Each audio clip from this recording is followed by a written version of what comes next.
You ask Tiger to solve. This deals with linear equations with one unknown. The final result is y equals 25/8. Let's solve it step by step.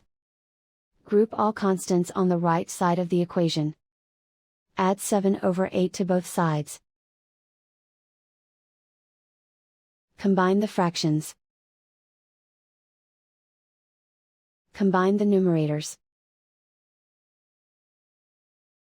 Reduce the zero numerator. Simplify the arithmetic. Find the lowest common denominator. Multiply the denominators. Multiply the numerators. Combine the fractions. Combine the numerators.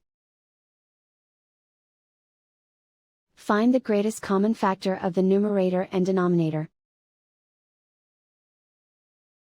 Factor out and cancel the greatest common factor. Isolate the y. Multiply both sides by inverse fraction 7/2.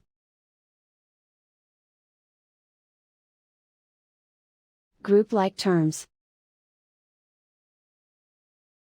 Multiply the coefficients. Simplify the fraction. Multiply the fractions. Simplify the arithmetic. And so the final result is y equals 25/8.